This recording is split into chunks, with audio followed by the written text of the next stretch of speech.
الحمد للہ رب العالمین والصلاة والسلام علی سید المرسلین وعلی آلہ واصحابہ اجمعین،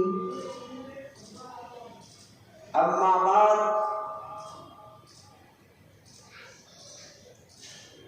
وقال اللہ تعالی فی القرآن المجید فأعوذ باللہ من الشیطان الرجیم بسم اللہ الرحمن الرحیم ان اولیاؤہ الا المتقون آمنت باللہ صدق اللہ العلی العظیم۔ وقال اللہ تعالی في شأن حبیبہ الکریم ان اللہ وملائکتہ یصلون علی النبی یا ایھا الذین آمنوا صلوا علیہ وسلموا تسلیما۔ اللهم صل على سيدنا مولانا محمد وعلى آله اللهم صل على سيدنا ومولانا محمد معدن الجود والکرم وعلى آلہ وبارک وسلم۔ صلاة وسلاما عليك يا رسول الله صلى الله تعالى عليه وآله وصحبه وسلم۔ اما بعد، ہر تعریف اور بڑائی صرف اللہ تعالی کے لیے ہے جو سارے جہان کا مالک ہے، مختار ہے اور جو سارے جہان کا پالنہار ہے۔ میں اس بات کی گواہی دیتا ہوں کہ اللہ تعالی کے سوا کوئی عبادت کے لائق نہیں، وہ ایک ہے، اس کا کوئی ساتھی اور شریک نہیں۔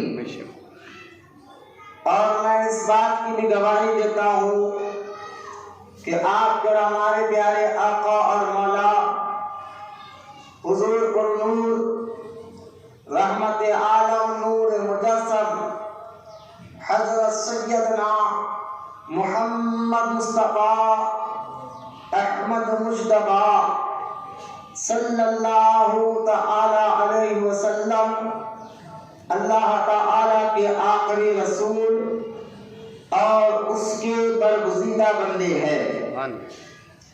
اللہ تعالی حضور اکرم نور مجسم رحمت عالم صلی اللہ علیہ وسلم پر، اہل بیت، صحابہ کرام، تابعین اور تبع تابعین، اولیاء امت پر قیامت تک بکثرت رحمتیں اور برکتیں نازل فرماتا رہے۔ آمین یا رسول اللہ۔ سب مل کر ایک بار محبت کے ساتھ درود پاک پڑھیے، اللہم صلی علی سیدنا مولانا محمد معدن الجود والکرم وعلی آلہ وبارک وسلم۔ صلاۃ و سلام علیک یا رسول اللہ صلی اللہ تعالی علیہ وآلہ وصحبہ وسلم۔ معزز سامعین، نوجوان ساتھیوں، السلام علیکم ورحمۃ اللہ وبرکاتہ۔ وعلیکم السلام ورحمۃ اللہ وبرکاتہ۔ سب سے پہلے تو دل کی گہرائیوں کے ساتھ گیارہویں شریف کا یہ مبارک دن آپ سب کو مبارکباد ہو۔ آمین۔ اور اللہ تعالیٰ سے دعا کرتا ہوں کہ اللہ تعالیٰ آج کے دن اور خصوص سرکار غوث پاک رضی اللہ تعالیٰ عنہ کے عرس مبارکہ کے صدقے میں ہم سب کی مغفرت فرمائے اور ہمارے ماں باپ کی بھی مغفرت فرمائے۔ آمین۔ آج انشاءاللہ اپنا موضوع اور ٹاپک شروع کرنے سے پہلے آپ کے سامنے اس دستور اور طریقے کے مطابق سب سے پہلے اور آپ سرکار مدینہ صلی اللہ علیہ وسلم کی بارگاہ اقدس میں درود پاک پڑھنے کے جو فضائل سنتے آ رہے ہیں، آئیے اسی طریقے کو جاری کرتے ہوئے میں آپ کے سامنے سب سے پہلے درود کی اہمیت اور اس کی فضیلت بتانا چاہتا ہوں۔ غور سے سماعت کرے، غور سے سنیں تاکہ اللہ تمام کو کہنے سننے سے زیادہ عمل کی توفیق بھی عطا فرمائے۔ آمین یا رسول۔ سرکار مدینہ راحت قلب و سینہ مصطفیٰ جان رحمت صلی اللہ علیہ وآلہ وسلم نے ارشاد فرمایا کہ قیامت کے دن سب سے زیادہ میرے قریب وہ شخص ہوگا جو دنیا میں مجھ پر سب سے زیادہ کثرت سے درود پڑھتا ہوگا. تو دنیا میں جتنا آپ کثرت سے درود پڑھیں گے انشاءاللہ قیامت کے دن حضور کے اتنے قریب رہیں گے. درود کے بے شمار فضائل اور برکات احادیث مبارکہ میں آئے ہیں. ہمیں چاہیے کہ زیادہ سے زیادہ سرکار مدینہ علیہ السلام کی بارگاہ اقدس میں درود و سلام کا نذرانہ پیش کرتے رہے. آئیے محبت اور عقیدت کے ساتھ سرکار کی بارگاہ میں درود پاک پڑھیں. اللہم صلی علی سیدنا مولانا محمد سیدنا مولانا محمد ماجد الجود والکرم وعلی آلہ وبارک وسلم صلاۃ و سلام علیک یا رسول اللہ صلی اللہ تعالی علیہ وآلہ وصحبہ وسلم.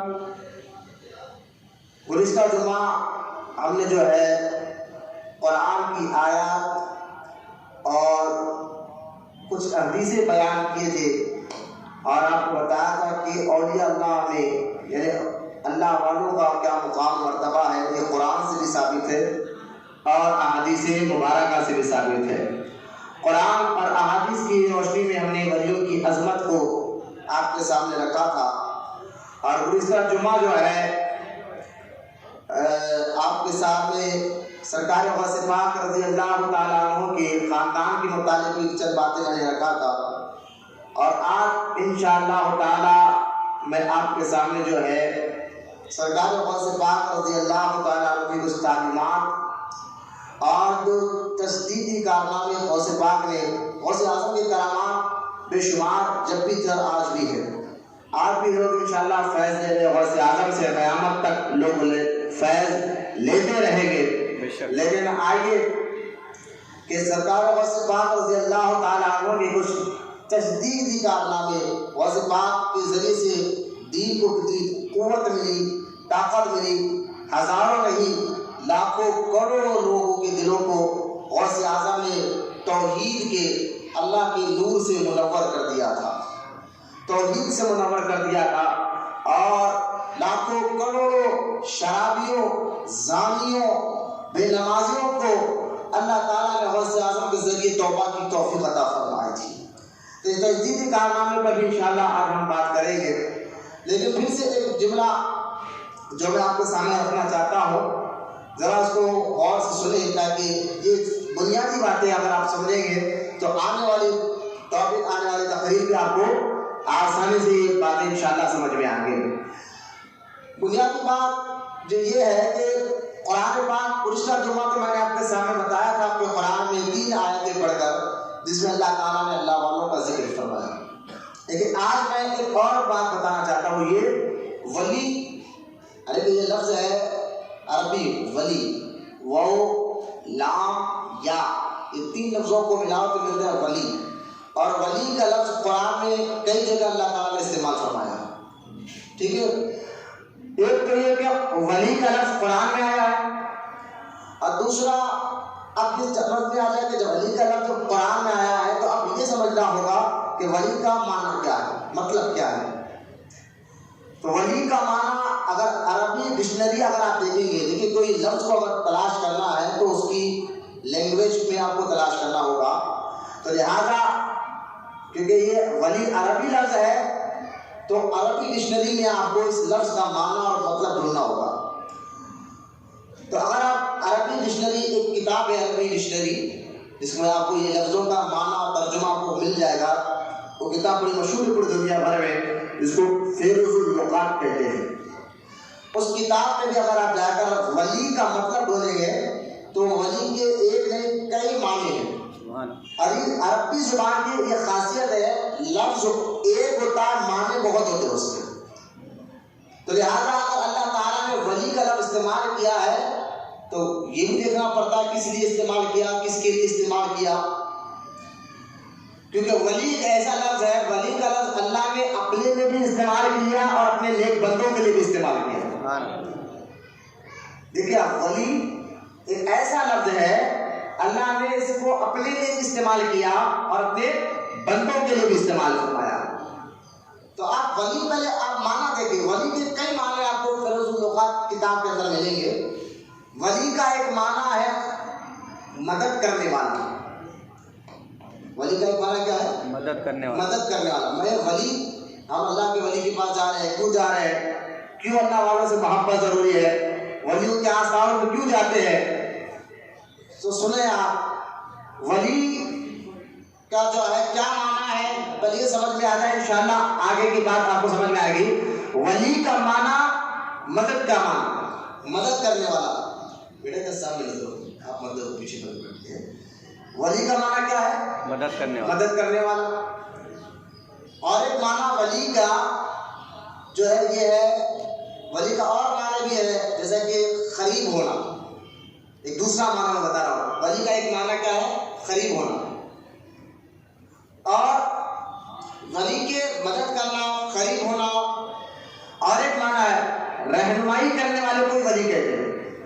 مثال کے طور پر اگر آپ کو کہیں جانا ہے، آپ اس کا ایڈریس نہیں جانتے، تو اگر کسی سے آپ نے پتہ پوچھ لیا، ایڈریس پوچھ لیا، اور اس نے آپ کو ایڈریس بتا دیا، تو یہ آپ کا ولی ہو گیا۔ کیونکہ ولی وہ ہوتا ہے جو رہنمائی کرتا ہے، آپ کو راستہ بتاتا ہے۔ لیکن آج جس معنی پر ہم بات کریں گے ولی کے، وہ یہ کہ ولی کا ایک معنی قریب ہونے کے لیے۔ اور میں نے آپ کو پہلے بتا دیا، قرآن میں اللہ نے کئی جگہ ولی کا لفظ استعمال کیا ہے۔ تو ایک معنی ولی کا قریب ہونے کے ہے۔ اب قریب ہونے کا مطلب کیا ہے، اس کو اور آسان کر کے سمجھاتا ہوں تاکہ آپ یہ باتیں آسانی سے سمجھ میں آ جائے۔ اب دیکھیں یہ میاں ہے، یہ میاں میرے قریب ہے، مطلب کہ یہ میرے قریب ہے، یہ میرا ولی ہے۔ یہ میاں میرے قریب ہے تو یہ میرا ولی، میں اس کے قریب ہوں تو میں اس کا ولی۔ تو جو چیز آپ کے قریب ہو وہ آپ کی ولی، ٹھیک ہے؟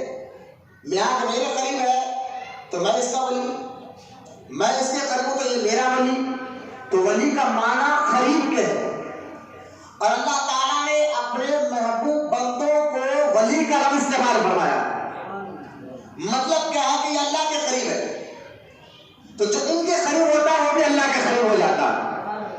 اس لیے ولیوں سے محبت کرنا اور ان کے بارگاہ میں حاضر کرنا ضروری ہے کہ ان کے ذریعے سے اللہ کا قرب حاصل ہوتا ہے۔ کہ مانا ہی اللہ نے ایسا رکھ دیا، نام ہی ایسا رکھتا ہے اللہ کے ولی، ٹھیک ہے؟